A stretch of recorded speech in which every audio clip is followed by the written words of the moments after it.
Ser podcast.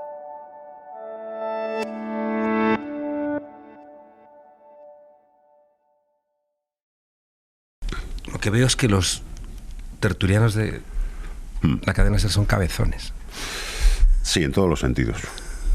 Se busca el tertuliano cabezón, está muy cotizado en esta... ¿Tú has sido tertuliano de la cadena SER? Yo he sido tertuliano. La cadena SER es del sitio donde más veces me han despedido en mi vida. Porque estabas... ¿Cuándo fue la última...? Empecé con Gabilondo... Coño. Pero ya existía Podemos. No. Existía Izquierda Unida. Y luego estuvo, ¿cómo se llama? Pedro Blanco. Y luego una tercera vez duré un día, porque... ¿Qué dijiste? Una vez tuve una bronca con Javier Pradera. Porque me hizo una trampita y me enfadé. Sí, antes de entrar me dijo, ¿te has leído el auto de...? Era la ley de partidos. Y dije, bueno, me he leído lo que ha publicado El País, que es bastante largo, era casi toda la ley. Ah, vale. Entonces luego en la discusión, como yo estaba un poco respondón, y me dijo, bueno, ¿qué se puede esperar de alguien que no se ha leído la ley? Qué tramposo. Y entonces él había dicho que ETA era como una banda de ladrones de gallinas y que había que tratarles como tal, ¿no? Y luego dice que habría que aplicar el plan Ibarretxe, y yo le dije, sea usted coherente, porque el plan Ibarretxe lo primero que reconoce en el artículo 3 es que es un conflicto político. Los que roban gallinas no lo hacen por un conflicto político, entonces podría usted ser un poquito coherente. Y me echaron. Qué bonito. Qué bien. Pedro, ¿qué me estás contando? Si me vas a hablar, háblame. No me hagas, háblame por aquí, porque si no, no te oigo. No te oigo. Se te ve el móvil. Ay. Qué gritos. Da igual, joder. Bueno, pues no te gusta. Bueno, todo esto ya es entrevista. O sea, luego ya editaremos como te convengamos para perjudicarte lo más posible la imagen. Eso hace mucho el Évole, ¿no? Empieza claro. a hablar y no sé qué, no sé cuántos, y luego coloca todo lo que has dicho así. Pues es mi maestro.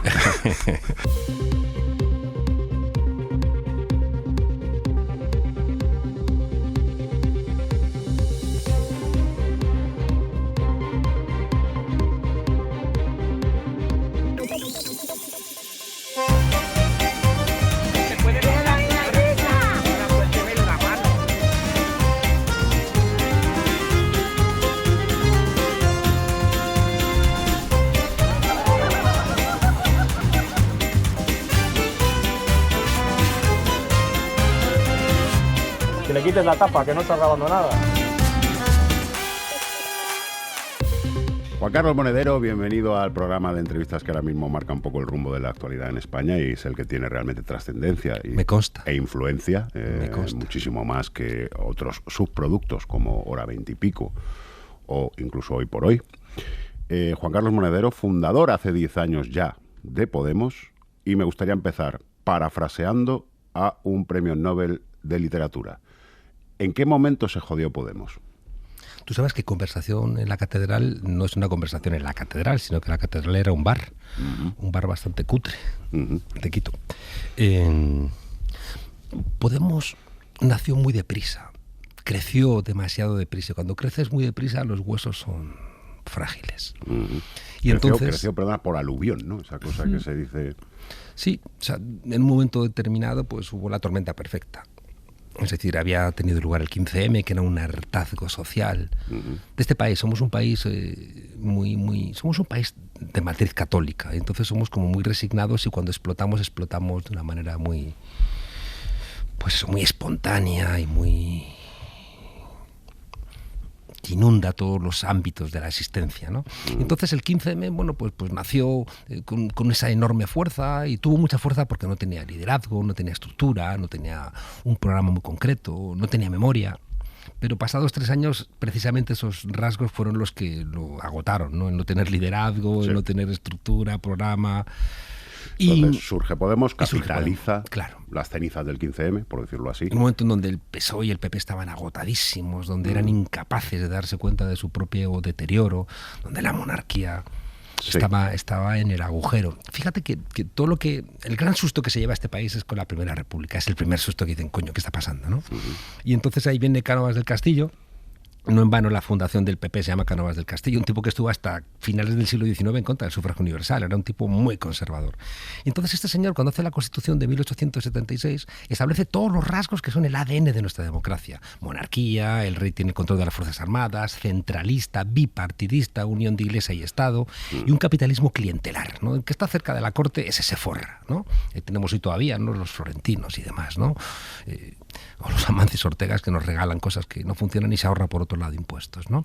Entonces el 15M pone en cuestión todo eso. El rey es un chorizo que tiene que irse, el bipartidismo, está la gente en la calle diciendo PSOE, PP la misma mierda es, hay un levantamiento popular en Cataluña, hay el responsable del milagro económico del PP que era rato en la cárcel por ladrón, no hay una salida militar como tradicionalmente la derecha española ha sido su última salida cuando no le gustaban las cosas.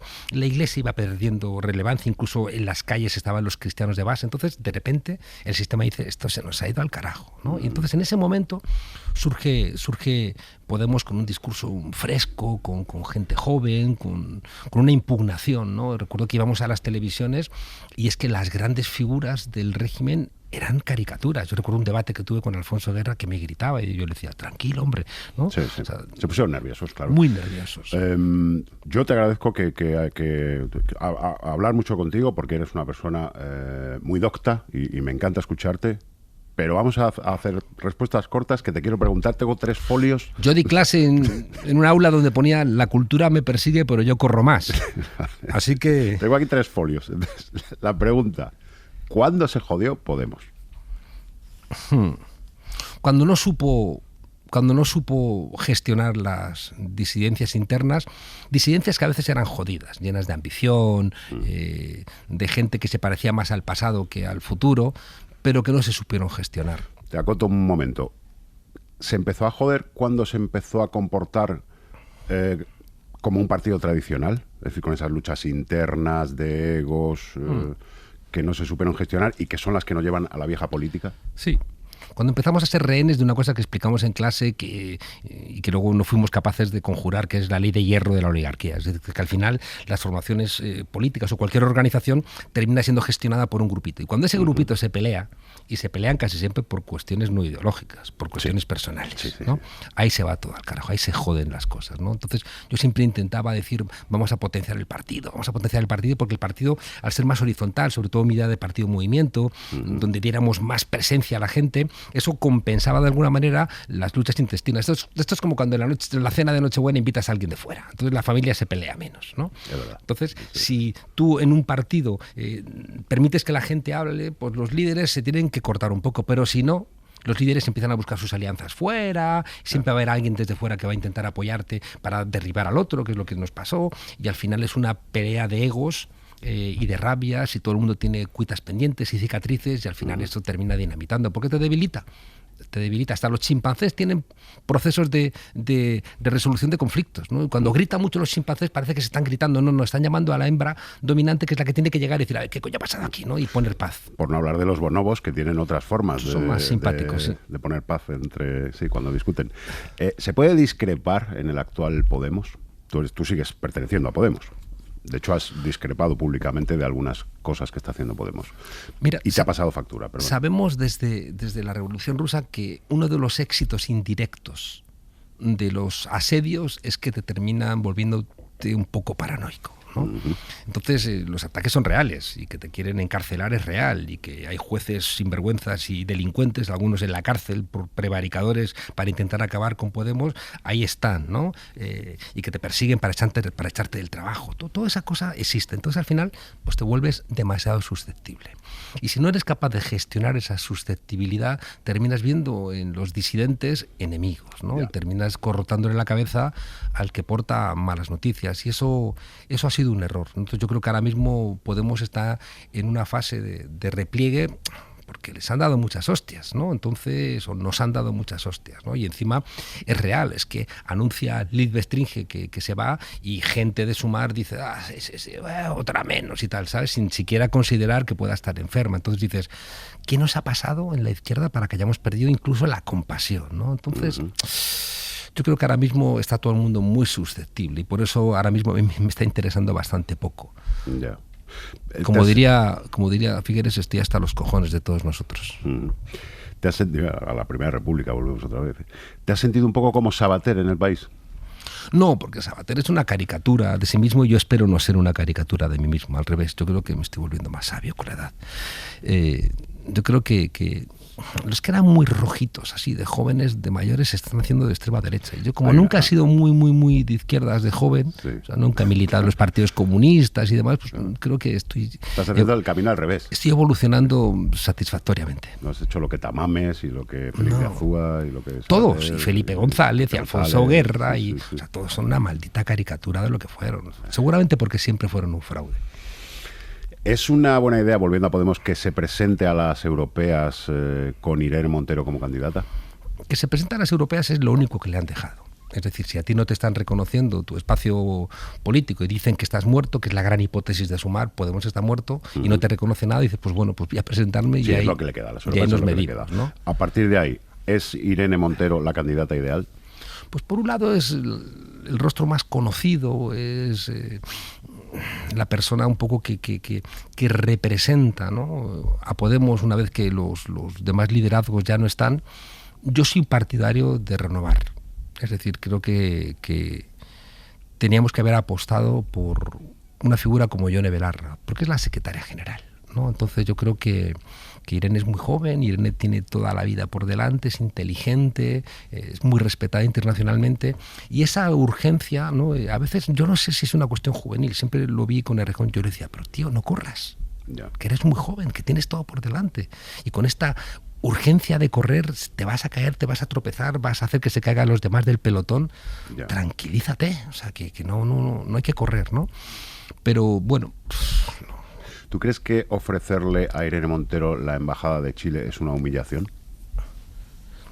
No, porque cuánta gente querría ser embajador en cualquier lugar, ¿no? Una humillación no es. Lo que sí que es cierto es que si es la persona que puede demostrar que la hipótesis Sumar de que Podemos estar muerto es falsa, que tú pretendas sacarla de juego, pues es un poco torticero, ¿no? Entonces, o es que alguien me va a decir que es que Yolanda Díaz tiene como uno de los objetivos centrales de su proyecto político la embajada de Chile liderada por Irene Montero, ¿no? O sea, no es muy creíble, ¿no? Entonces sí que suena como que era una manera indirecta de sacarla de juego, y es feo, ¿no? Es feo porque es verdad que pinta.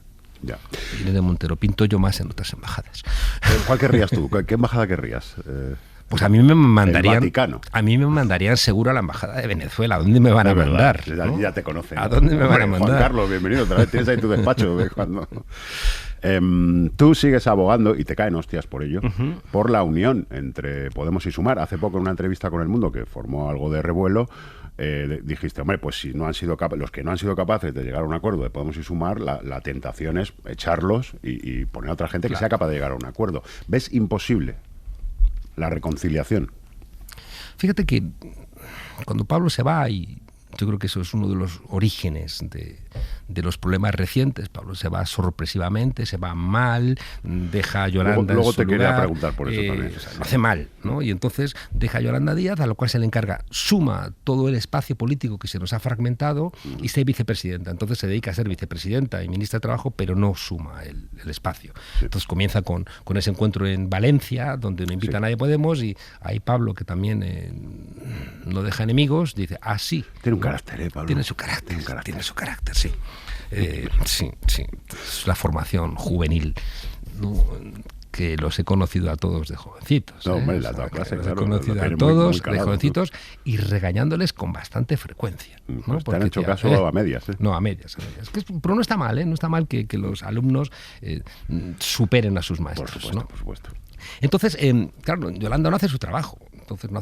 Y entonces empieza, es la portada. Podemos y Sumar han representado aquella portada de La Codorniz, de Gila, de ese tipo que está apuñalando a uno y dice, oye, pero deje de darle puñaladas, y pues que deje de llamarme asesino, ¿no? Pues están en esas, ¿no? Por eso te digo que es que carece de interés. Yo cuando veo, ya te digo, a Elizabeth Duval y riéndose de Lili Bestringio, o veo a gente que está en la ejecutiva de Podemos insultando a Yolanda Díaz, o veo a Yolanda Díaz despreciando a Irene Montero o a Yone Belarra, tierra y veo, digo, ¿qué estamos haciendo? O sea, Claro, pues están todos los puentes rotos, o sea, todos, no hay ahora mismo están ninguna todos. opción de volver a unir a Yo esa ahora parte mismo de- no lo veo. No lo veo. Yo creo que van a tener que ir a las europeas. En las europeas seguramente les va a ir a todos regular, ¿no? Y después de eso yo creo que todos tienen la obligación de hacer asambleas de partido. Claro. O sea, Podemos lo va a hacer seguro y ahí tendrán que rendir cuentas de por qué un partido que tenía 5 millones de votos ahora está en el grupo mixto, y creo que Sumar lo tiene más complicado porque Sumar no tiene nada detrás. Sumar es una carcasa a día de hoy, no tiene militantes en ningún lado, por eso no puede hacer primarias. Es como ridículo que Lander Martínez diga en Euskadi, yo tengo que encabezar la candidatura.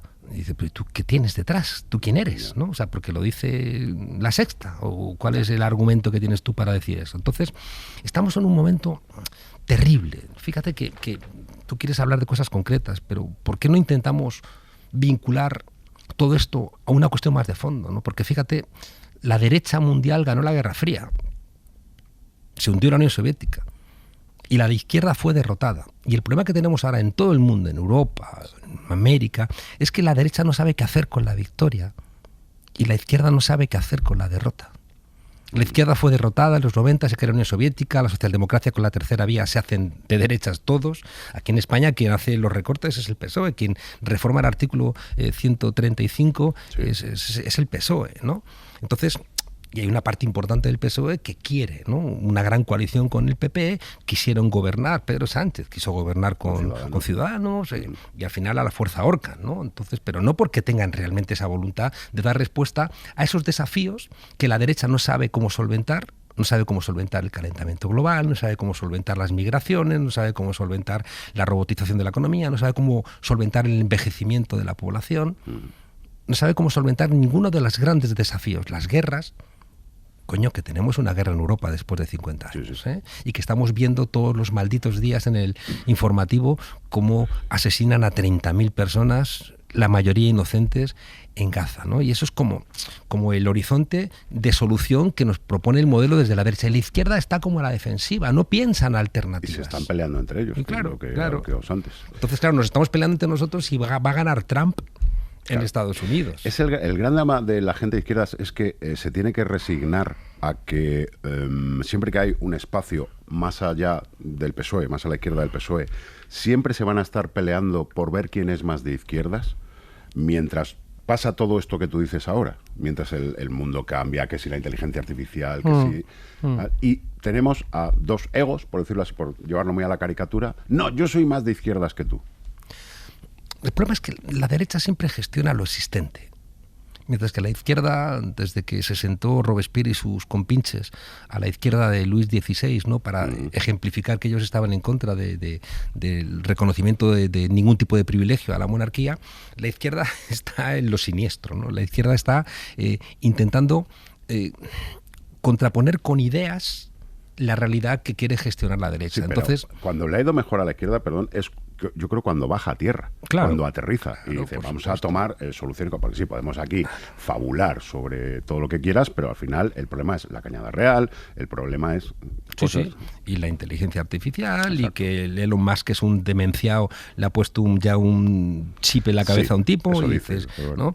Bueno, si no lo hace ahora, lo harán dentro de 6 meses, ¿sabes? Entonces, claro, estamos con discusiones idiotas. Hay una parte de la izquierda que es una izquierda evangélica, es una izquierda que quiere vivir en la pureza, que no quiere Sí, exacto, mancharse, exacto, ¿no? sí, sí, sí. Pero fíjate que a mí no me importa que esa izquierda conviva.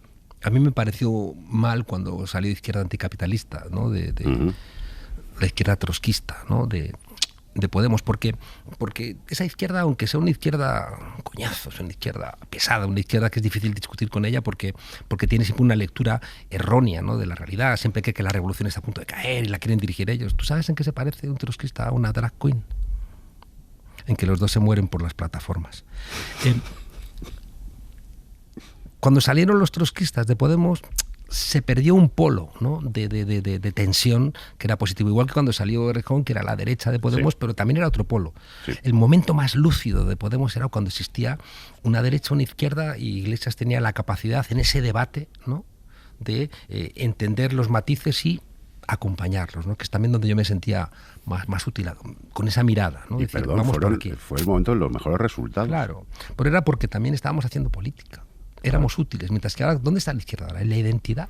Están todos diciendo soy yo, cabecita de ratón, y haciendo un esfuerzo que parece que Twitter es quien determina, ¿no? Casi siempre perfiles anónimos, quien determina que él es el verdadero podemita o el verdadero sumarita, no sé cómo se dirá. Sumaritas también. Los sumaritas, ¿no? Son de los sumerios, claro. Los sumaritas. Y entonces, claro, esa pelea por la identidad, quien no es identitario absoluto, pues se convierte en un traidor. Y como tú bien dices, la casa sin barrer. Claro, puede hacer demagogia. Y mientras tanto, pues eso, gente pasando hambre. Claro. Bueno, pues mira, cuando fue el 11.000 millones el Banco Santander, 8.000 millones... el BBVA, y hay gente que no va a poder pagar las hipotecas y nosotros nos estamos peleando entre nosotros, pero somos idiotas. Sí, y además cogiendo cosas muy ventajistas a veces. Por ejemplo, cuando Podemos tumba la primera gran ley de Yolanda Díaz acogiéndose a eso de que los parados de 58 años, a ver, era una ley que tenía muchas más ventajas que inconvenientes seguramente, pero hay que ejemplificar que entonces no nos llevamos bien. ¿Y quién sale ganando ahí? Nadie. La derecha y el PSOE. Bueno, sí, la derecha y el PSOE, ¿no? Claro, y ahí en esta casa nos alegramos mucho de lo del PSOE. La derecha no tanto. Yo ahí ya dije que es verdad que había recortes. Era evidente que había un recorte de si eso era 468 millones que no iban a ir a los bolsillos de gente que estaba muy jodida y se los iba Lo dijo hasta El País, así que debía ser verdad. Lo dijo El País. Pero yo decía, ¿y no somos capaces de hablar? O sea, podemos hablar con la derecha, podemos hablar con los caraduras de Junts y no somos capaces de hablar entre nosotros, pero ¿estamos locos o qué? ¿No? Entonces ese es mi enfado creciente, ¿no? Es decir, ¿qué está pasando aquí? ¿No? Se ha convertido Podemos en lo que, en palabras de Pablo Iglesias, nunca quiso ser, es decir, en la nueva Izquierda Unida. Perdón, solo por completar la pregunta. Gente que tenía razón, porque Anguita solía tener razón, pero que luego no tenía ninguna responsabilidad. En eso bastante. Yo siempre les he dicho a ellos, les he dicho, cuidado porque el último Julio Anguita y yo a Julio lo adoraba. Y también lo criticaba, ¿eh? Yo tengo un libro con Julio, conjunto, ¿no?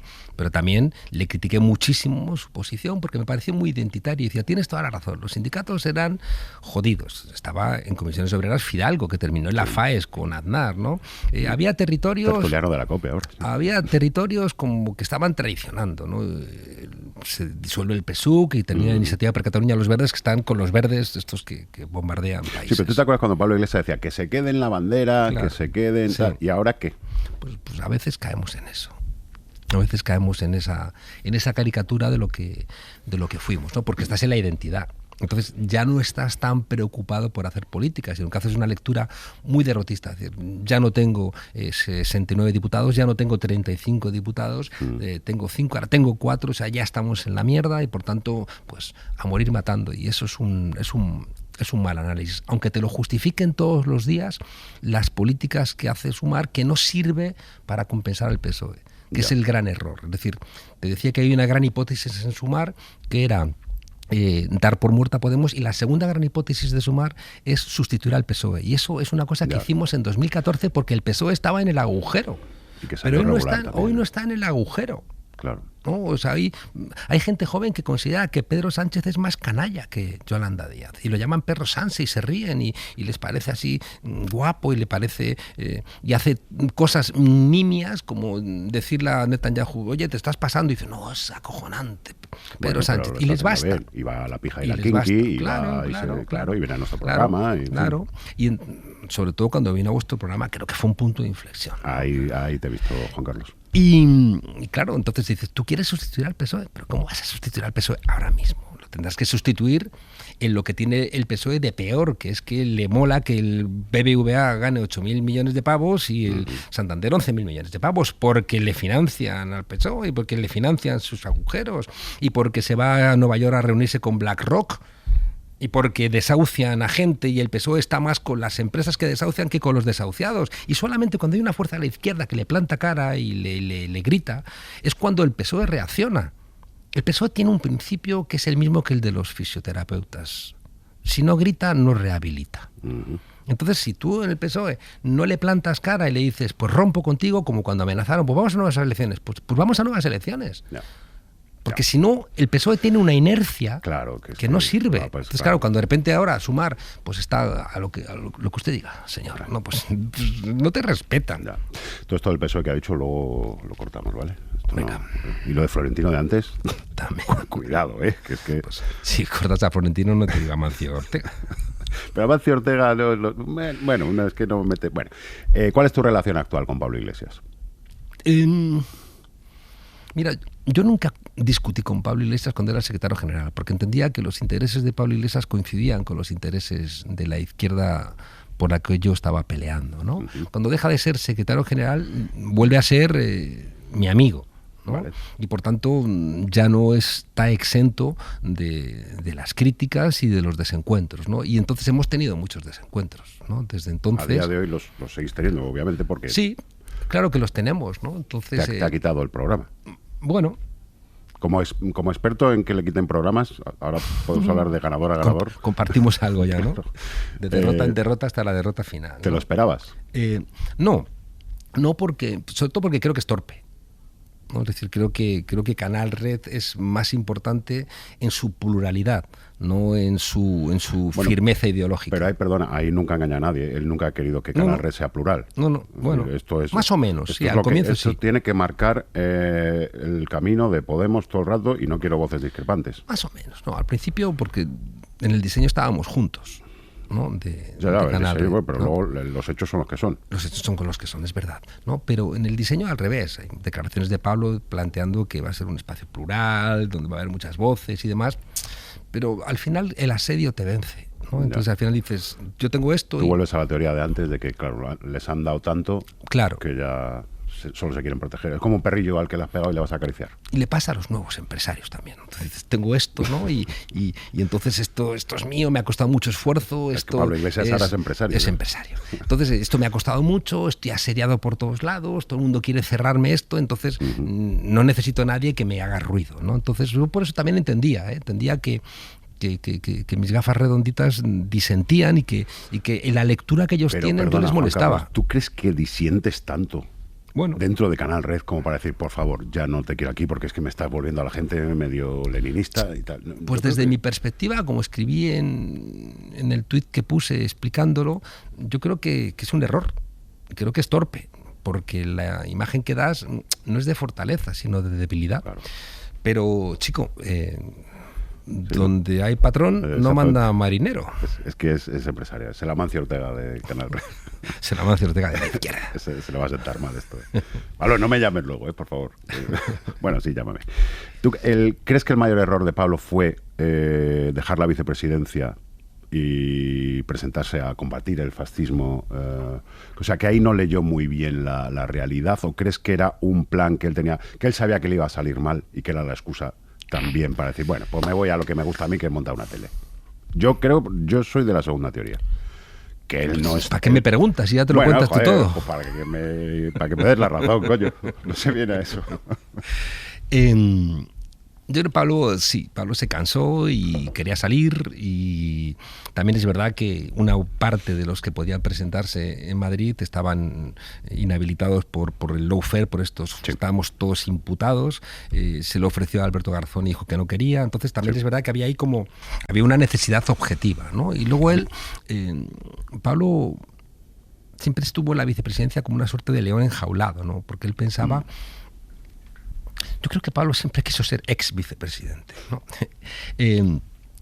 Creo que cuando tú eres vicepresidente de un país y ves que no puedes hacer grandes cosas y que te tienes que comer muchos sapos, Eso creo yo también. entonces te va debilitando en la imagen que tienes de ti mismo, que cuando además es muy alta, pues eso te hace daño, ¿no? Entonces, claro, él dice, pues voy yo, ¿no? Entonces él plantea también una batalla muy épica, ¿no? Llena de gloria, donde está el mal, que es la demente de Ayuso, y Sí, entonces una vez vengo más. yo con mi espada flamígera. Dirige la película Ken Loach. Claro, Además, claro. Y entonces, y si pierdo, pues voy en gloria y encima dejo una mujer y tal. O sea, era todo como una construcción muy de Pablo. Pablo es Sí, de es muy construir televisivo, el ¿no? personaje de sí mismo. Sí, o sea, él cuántas veces no ha hecho intervenciones como si estuviera hablando de una serie, ¿no? Entonces, él, de alguna manera hizo la serie de sí mismo y Y encontró también la excusa para salirse, ¿no? Y hacer lo que le apetece, que es lo que está haciendo en Canal Red. Es lo que le apasiona. Yo me acuerdo,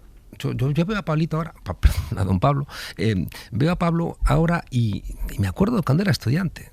Es que les veo tal cual, ¿no? Es que me acuerdo de la tuerca, ¿no? Ya. Entonces, él está feliz. Tú le preguntas, él está desbordadamente feliz. Es siempre lo que ha querido, es que le apasionan los medios, le apasiona comunicar, claro. Eso es lo que... Sí. Pero ahí, fíjate, no creas que no hay un problema, ¿no? Porque yo ahí también, yo no sé si es porque soy de otra generación o... A mí Canal Red me interesaba como Canal Red, no como el medio de Pablo Iglesias. No como Telepablo. Ni como el de Juan Carlos Monedero, ¿no? Es decir, que cuando montas algo, lo importante no eres tú. Lo importante es el medio, sobre todo cuando realmente tienes una voluntad transformadora.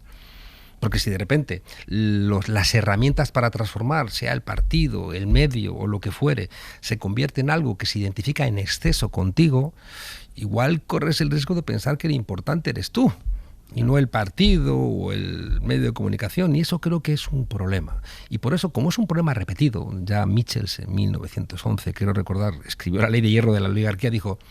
Cuidado. Y por eso, fíjate, en estos 10 años que ha sido una derrota, ¿no? Porque Pablo no quería partido, Íñigo no quería partido, porque les gustaba mandar. Ya. Entonces yo siempre decía, vamos a hacer partido. El partido tiene que ser un partido en movimiento. Tenemos la experiencia de los fracasos de muchos lugares precisamente porque falla el partido. Entonces vamos a intentar poner la vacuna. Porque si hacemos lo mismo que los demás partidos, nos va a salir lo mismo que a los demás partidos. Pero también ahí fui derrotado, así que me toca empezar otra vez, casi de cero. Bueno, derrotado, pero tienes razón. Entonces eso... Bueno. ¿Cuál es tu relación actual con Yolanda Díaz?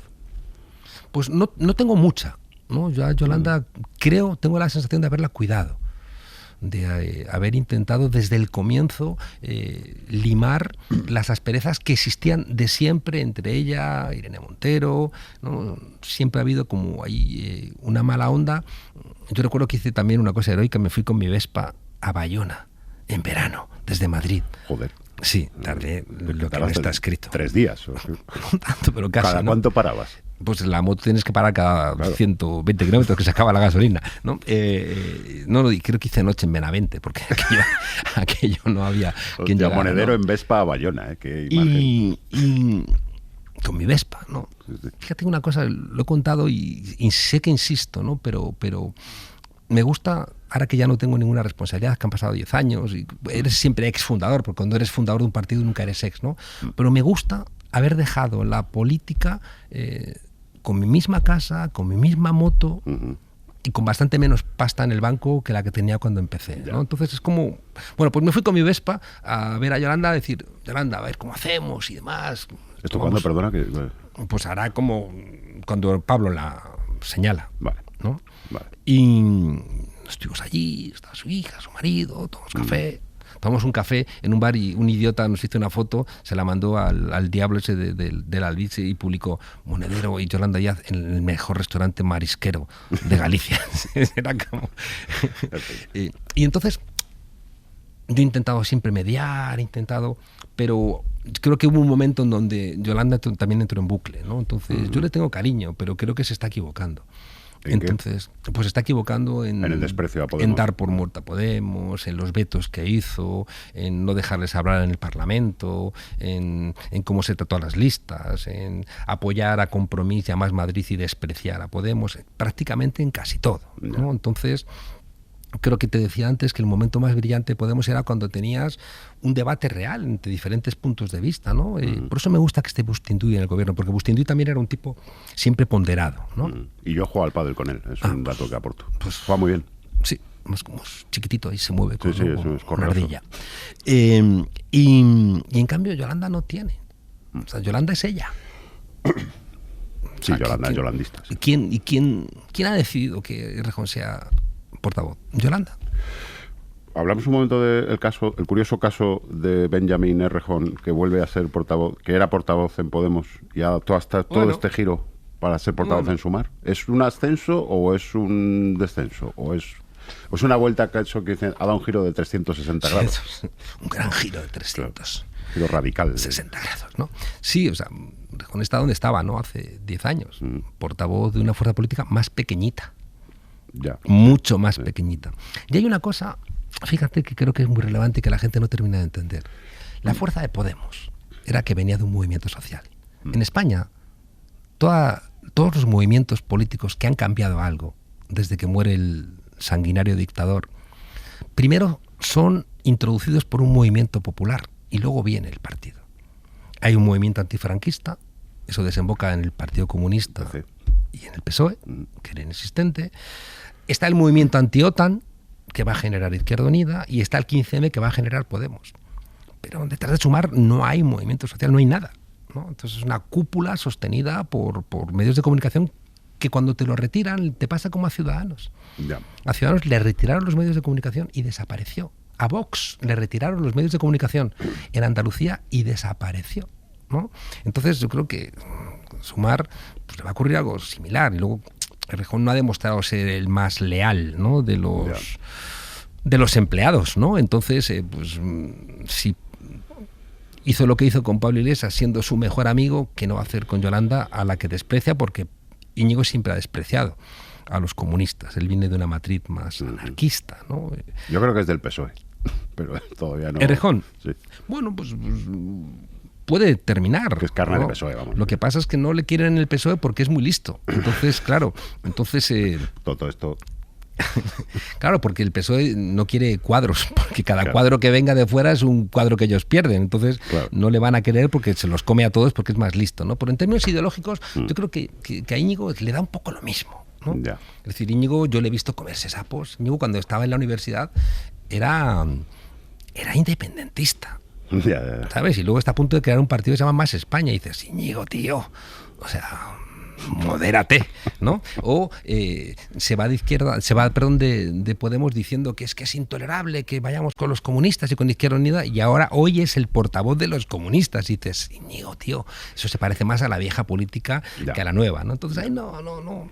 Yo creo que Íñigo es uno de los grandes desperdicios de la política española.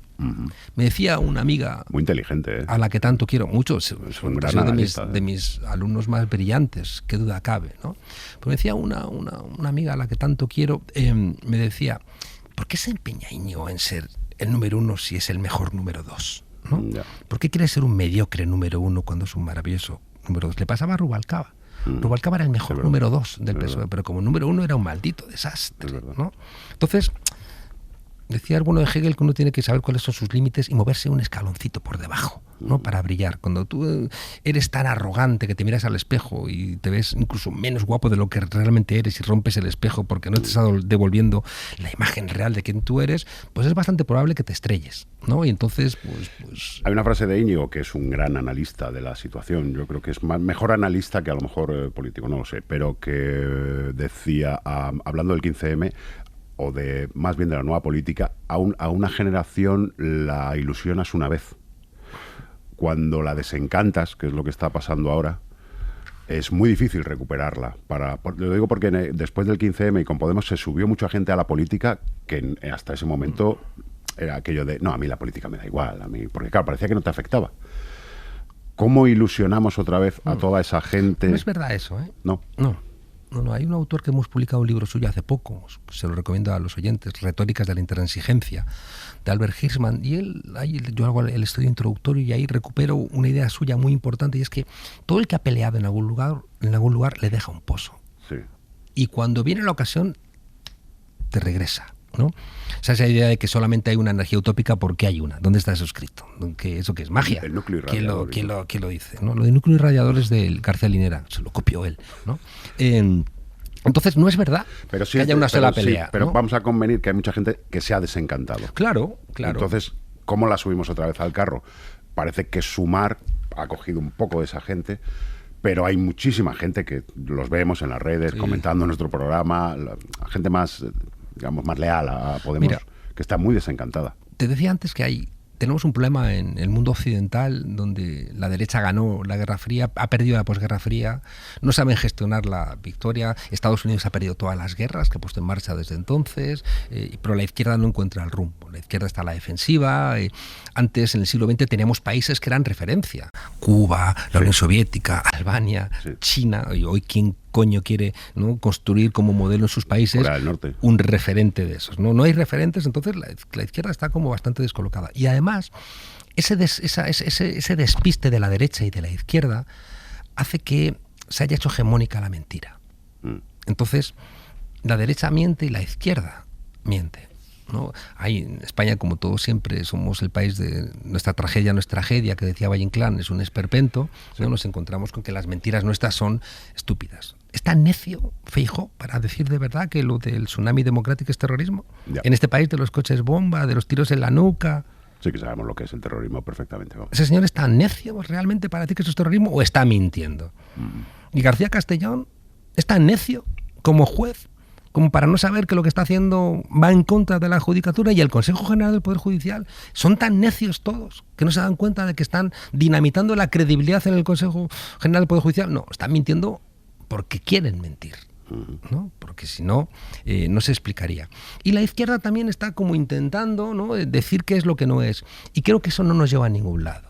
Es decir, si uno mira los liderazgos actuales, no emocionan a pequeñas camarillas. Entonces, es lo que decíamos, pues Canal Red tiene su nicho, Podemos tiene el suyo, Sumar tiene el suyo, Errejón tendrá el suyo, pero no pueden emocionar porque no están diciendo la verdad. Y para decir la verdad tienes que tener humildad. Y para tener humildad tienes que atreverte a tener que empezar otra vez casi de cero. Ya. Y o sea que hay que empezar de cero y decir la verdad. Que es yo creo que Podemos, es, claro, al principio. pues claro, o sea, tienes que montarte en un coche y recorrer este país y decir nos equivocamos. Como hizo Sánchez. Claro, pues claro. Y en esto nos equivocamos. Los problemas es que Sánchez lo hizo también como una tarea de marketing. Sí, y eso sí. tampoco vale. Bueno, le salió bien. Claro, le salió bien, pero si los que mienten y se esconden en la maleza, ¿no? Se camuflan, pues se comen a la gacela, pero la izquierda no puede vivir de derrotas que no puede expresar con épica. Ya, sí. Es decir, nosotros, fíjate que cuando uno mira el siglo XX o el siglo XIX, vivimos de derrotas convertidas, ¿no?, en antecedentes de la Épica, futura claro, victoria, claro, ¿no? claro. Desde la Comuna de París o la derrota de la Segunda República, y nos emociona la 9, que después de ser derrotada en España entran a liberar París. Bebemos, ¿no? De la Y propia vivimos, República Española, claro, bebemos y vivimos de esas derrotas convertidas en épica, pero porque son épicas y porque no están llenas de mentiras. Claro. Porque si ganas mintiendo, pues ¿a quién vas a convencer, ¿no? Hay que Entonces, perder mejor, con más poesía, sí. con más...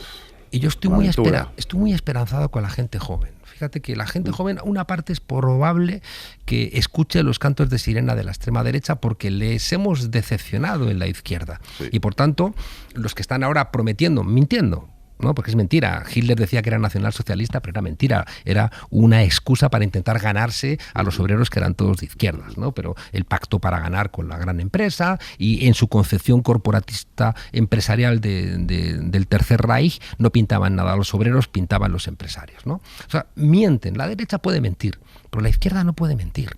Porque entonces pierdes, ¿no?, esa convicción que te permite transformar la realidad. Y la gente se da cuenta. Y la gente joven, ya te digo, ve que la izquierda no está transformando las cosas. En quien está prometiendo meterle candela al mundo, pues es la extrema derecha. Ahí está Milei, ¿no? Sí, sí. Es verdad que pues, el Tercer Reich duró 12 años, Milei no va a durar 12 meses, ¿no? ¿Por qué? Porque está quemando demasiadas cosas. Y desgraciadamente eso va a generar luz. Pero la gente joven, incluso los que pueden votar a la extrema derecha, tienen una sensibilidad con algunas cosas que creo que es revolucionaria. Tiene una sensibilidad feminista, tiene una sensibilidad ecológica, tiene una sensibilidad frente a las diferencias que a mí me hace ser un pesimista. Al trabajo, perdona, claro, también, también dicen, yo no voy a trabajar en esta mierda, no me da la gana, ¿no? Entonces, esa sensibilidad me hace ser pesimista, pero un pesimista esperanzado. O un optimista trágico, pero un optimista. Y les veo, ¿no? Y les veo empezar las clases y para mí es una ilusión ver que hay gente, ¿no?, de 20 años con ganas de aprender, con ganas de decir que no. Igual le estás dando clase al próximo Pablo Iglesias o al próximo Errejón o al próximo... O a la próxima Rita Maestre, o el próximo Agustín Dudo, la próxima Carolina Descansa, porque todos vienen, todos pasaron por ahí. A ver con lo que haces. Vamos a cerrar este bloque. Quiero hablar de alguna cosa más contigo, nos queda algo de tiempo, solo con una pregunta rápida. ¿Eres socio de Canal Red? ¿Pones pasta? Pues he puesto todos los recursos que tenía, los puse. Vale, yo es que cuando me echaron de En Canal Movistar llamé y me di de baja. Sí. Digo, lo que No, voy- yo no, yo- lo que voy a hacer, y además se lo dije a la que me atendió. ¿Por qué se ha dado usted bajo? Porque me ha quitado un programa, joder. Ni siquiera le he dicho a Pablo que me devuelva el rosario de mi madre. Y que se quede con todo lo demás, ¿no? Venga, hasta aquí asuntos internos. Asuntos nacionales. Respuesta más breve te pediría. ¿La coalición de gobierno va a completar esta legislatura? Yo creo que Pedro Sánchez es un gran titiritero. Es capaz de tener como platos en diferentes pistas, moviéndose. El gran taur. Y creo que le mola. Le gusta, le gusta. O sea, creo que él... Mira, yo creo que Pedro Sánchez no tiene un proyecto de país. No porque lo diga yo, sino porque en su momento lo dijeron sus compañeros de partido, ¿no? Sí, ¿Tú sí. por qué quieres liderar el PSOE? Y él dijo, ¿por qué no? ¿No? O sea, no porque tengo una idea de España. Entonces, nunca la ha tenido. Entonces, él escucha, tiene la capacidad de escuchar diferentes versiones y decir, esta es la que más me conviene y la que va a salir, ¿no? Entonces, decía Rubalcaba, que era un tipo muy listo, decía, hablando de Pedro Sánchez, decía, ¿qué haces cuando estás en un 6º piso? Hay un incendio y todo el mundo dice, no, bajemos por el ascensor, bajemos por la escalera, ¿no? Corriendo. Y uno dice, no, saltemos por el balcón. Y dice, pues estás loco, ¿no? Y dices, bueno, haz lo que queráis. Entonces todo baja por la escalera y el que salta por el balcón cae de pie, ¿no? ¿Qué coño haces, no? Entonces, Pedro Sánchez es el que cae de pie, ¿no? Ha hecho cosas que si le caen mal todo el mundo diría, ¡qué gilipollas!, ¿no? Entonces es como un árbitro, perdón, como un entrenador que intenta una estrategia muy loca. Si le sale bien es un genio y si le sale mal es un maldito gilipollas, ¿no? Entonces Sánchez ha hecho cosas que le han salido bien y por tanto tiene baraca. Pues la baraca, el problema es que se acaba, ¿no? Entonces, a día de hoy, pues tiene baraca. Pero ¿no? tú crees que, por ejemplo, con lo que vimos, estamos grabando esta entrevista después de que Junts votase en contra de la ley de amnistía. ¿Está en más riesgo la legislatura o la amnistía? O sea, Mira, ¿cómo sale de aquí con elecciones anticipadas? Yo le diría a Junts que se tentase la ropa, porque creo que hemos sido muy generosos, todos con Junts. Junts para mí es un adversario político, son la derecha que nos metía en la cárcel y son los que han pactado barbaridades, son los que no toleraban las manifestaciones, son tipos que tienen un planteamiento muy similar al de Vox en temas migratorios, o sea, para mí Junts no me interesan un carajo, ¿no? Y hemos sido muy generosos porque una amnistía es un privilegio que conculca la ley, pero en nombre de la convivencia. Y no pensando en Puigdemont, porque Puigdemont es un cobarde, Junqueras aquí se la jugó, mientras que el otro se fue, ¿no? Entonces, a mí me interesan esos 1.400 que creyeron, ¿no?, que era un derecho votar y en España dijimos que no, tú no tienes derecho a votar, que eso también hay que explicarlo, ¿no? Entonces, creo en la amnistía también porque hemos hecho trampas con el independentismo catalán, porque les impidió el PP que saliera adelante su estatut. Recordemos, con el PP recogiendo firmas, y hay jueces que han hecho trampas y les han investigado haciendo como nos pasó a nosotros, comisarios corruptos haciendo trampas para ver si los metían en la cárcel, y con medios de comunicación corruptos como a nosotros, dedicándoles portadas en vísperas electorales para perjudicarles, ¿no? Entonces nos hemos portado mal. Nuestro Estado de Derecho ha fallado en el tratamiento con los independentistas, ¿no? Igual que falló en su momento con los GAL o falló con el tratamiento a Podemos, ¿no? Entonces yo creo la amnistía como una solución, pero esto es una cosa excepcional. No forcéis, no exageréis, porque Sánchez es un personaje que si ve la ocasión de poder hacer una campaña electoral diciendo les he entregado todo y me han mordido la mano, y lo ve esa posibilidad, va a convocar elecciones, y el riesgo de que gane la derecha con la extrema derecha y Ortega Smith sea ministro del Interior está ahí, ¿no? Entonces, o sea, hay que ser cuidadosos, ¿no? Es decir, fíjate, yo lo pensaba esta mañana, el problema del agua es horroroso. O sea, hay zonas... Ya está una emergencia Cataluña. Claro, es que hay zonas que tienen agua 11 horas al día y por la noche si vas al baño ya no puedes tirar de la cadena, ¿no? Entonces... si tienes que ducharte, pues igual no hay agua, ¿no? No, y los ricos que no van a poder llenar las piscinas. Entonces, claro, pues fíjate ahí, ¿no? Fíjate ahí en esa discusión. Primero, una España federal es una España solidaria. Es una España donde el agua es de España. Claro. Y por tanto la compartimos. Entonces, cuando de repente te pones idiota independentista, pensando que vas a bastarte a ti mismo. Es que ni siquiera con España también tiene una parte de confederación hidrográfica unitaria, ¿no? Y la concepción durante la Segunda República de embalses y demás tenía esa lógica unitaria, que luego la gente decía que era de Franco. ¿Qué coño va a ser de Franco, no? Sí, Eso se diseñó todo en la Segunda República, ¿no? Entonces, claro, este tipo de exageraciones egoístas... a las que está jugando también Ayuso con el agua. Ah, por supuesto. Yo, porque al final el nacionalismo... Claro.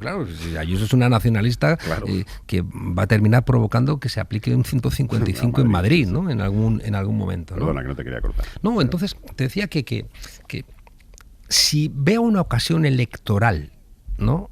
Pedro Sánchez la va a aprovechar, porque va a decir, me cargo a la gente a mi izquierda, que está en un momento de debilidad. Está en un momento de debilidad también Vox. Claro, que mucha gente... regresamos al bipartidismo, y aquí paz y después gloria. ¿Cuál debe ser la relación de la izquierda con el nacionalismo? ¿Es posible, existe para ti un nacionalismo de izquierdas?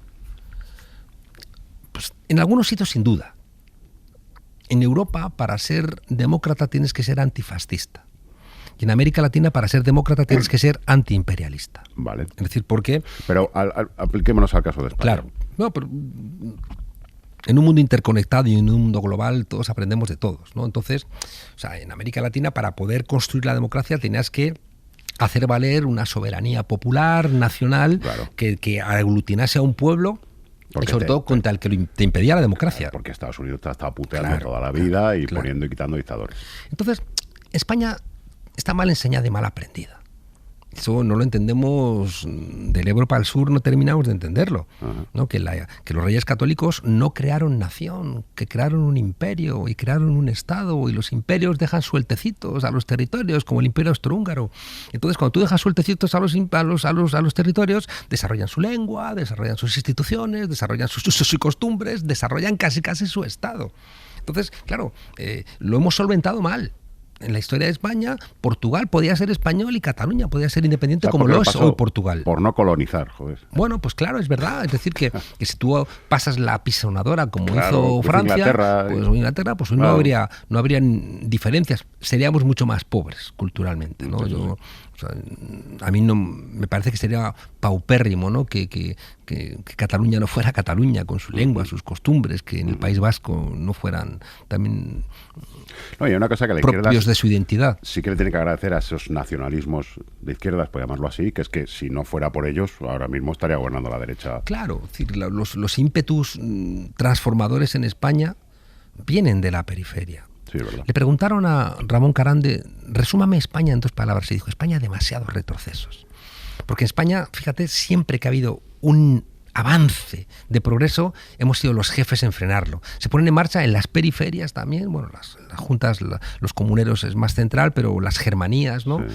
Y Carlos I los arrasa. Se pone en marcha el movimiento seguramente más favorable, ¿no?, al libre pensamiento de Europa, que es la reforma protestante, y aquí somos los jefes de la contrarreforma. Totalmente. Se pone en marcha el pensamiento liberal y aquí surge el carlismo. Fernando VII fusila en las playas de Málaga a los liberales. Se pone en marcha los estados sociales y el New Deal de Roosevelt y ese estado social que interviene para paliar las desigualdades, ya que tenemos una dictadura militar de 40 años que convierte a España en un cuartel torticero, ¿no?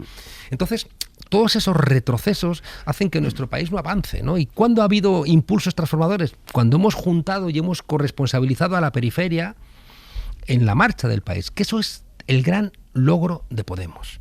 El haber incorporado a la izquierda vasca y a la izquierda catalana en la corresponsabilidad de España. Eso es el mayor logro que nadie se lo va a negar nunca. Y ahí Pablo Iglesias fue un actor esencial para conseguir eso. Entonces, claro, tenemos que entender que hay que recuperar esa España federal. Lo que pasa es que es una palabra que se ha gastado, porque se decía que España era federal, pero era mentira. Yo estudié en Alemania. En Alemania, la capital, cuando yo estaba allí, estaba en Bonn. La ciudad más importante era Berlín. Los periódicos se hacían pues en Kiel o en Bonn o en Frankfurt. La City financiera estaba en Frankfurt. El Tribunal Constitucional estaba en Karlsruhe. Aquí, cuando de repente queremos sacar algo de Madrid, se monta un pollo que te ibas a llevar los papeles de la Guerra Civil a Cataluña y parece que estabas desmantelando. Y Esperanza Aguirre, esa mala española, prefirió darle la energía de los españoles a Italia que dársela a una empresa catalana.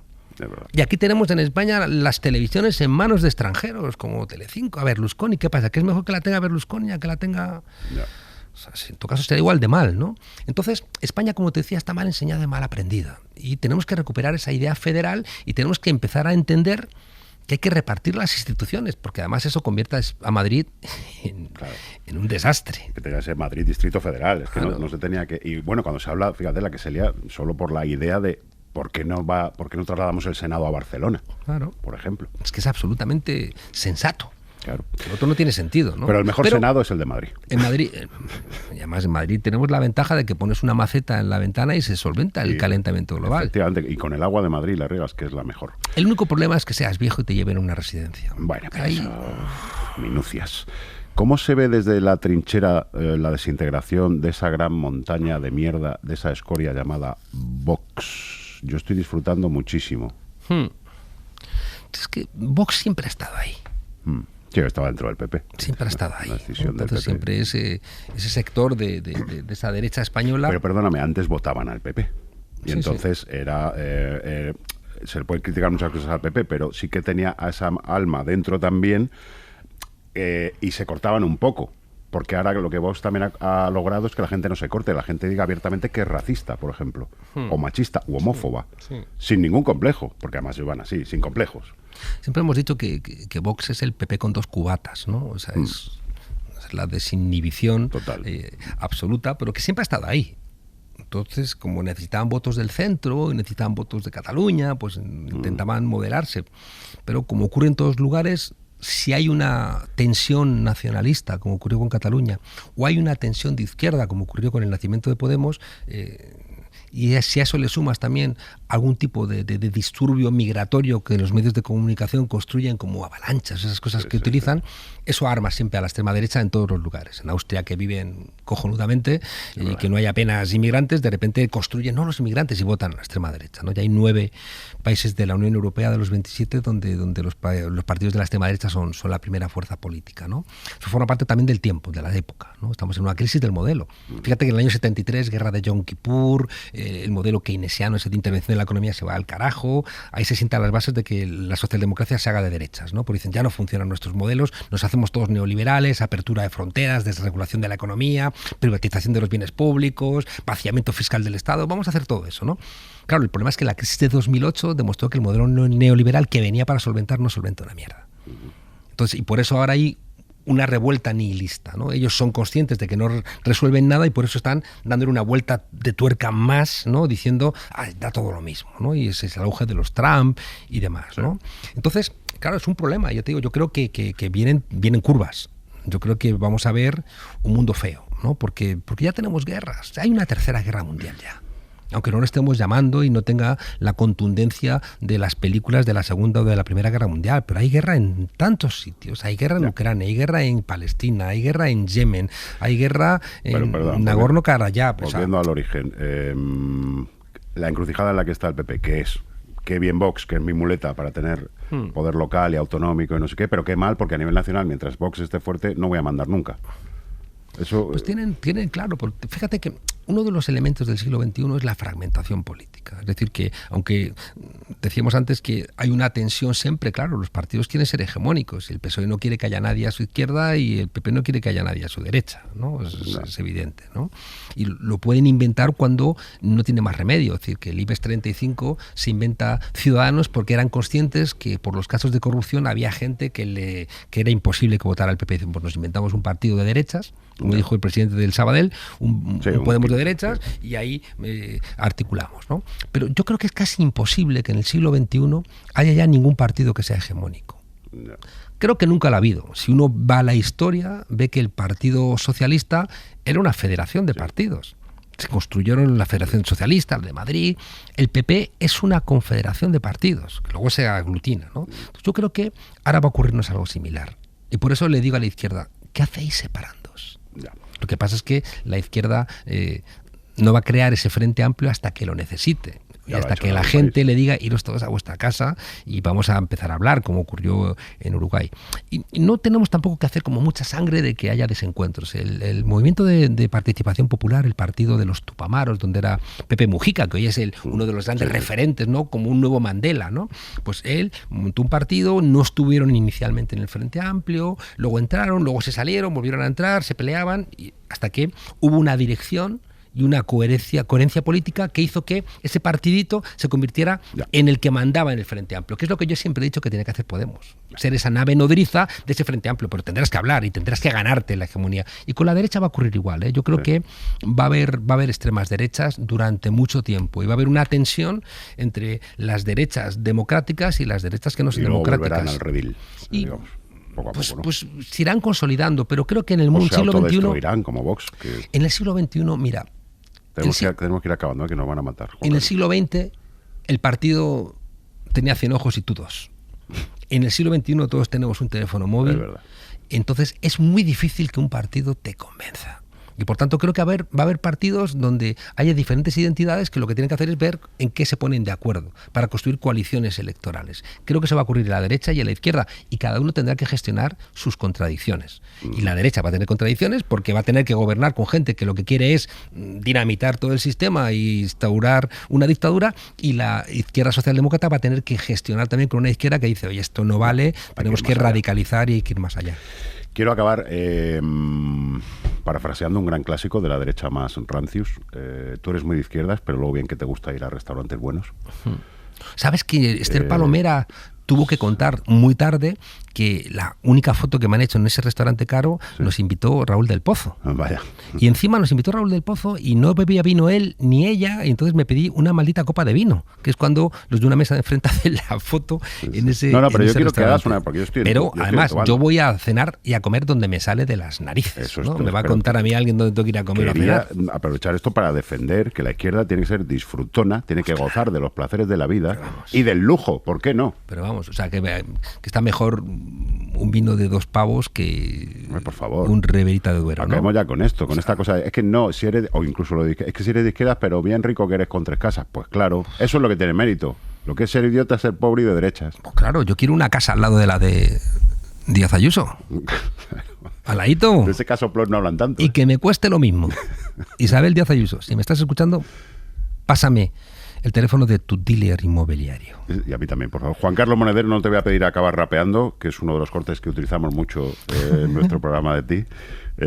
Voy a ahorrarte eso, pero sí me gustaría que hicieras... Dios ve lo que hacéis. Hay otro que me gusta mucho, que utilizamos mucho tuyo, que es cuando dices, acabáramos, en un momento dado. ¿Puedes, por favor, decir acabáramos y Ese acabáramos? acabáramos no me suena. Sí. ¿Cuál es su cámara? ¿La de aquí? La de allí. La de allí. Vale, a esa cámara de allí, por favor. Acabáramos. Acabáramos. ¿Así? Juan Carlos Monedero, muy bien, en Hora 20 y Pico, el programa que está creando tendencia. Bueno, pues ser malos. Buenas noches, colegas. Acabáramos. Hora 20 y Pico, de lunes a jueves a las 9 menos cuarto, más o menos, en YouTube o en tu plataforma de podcast favorita.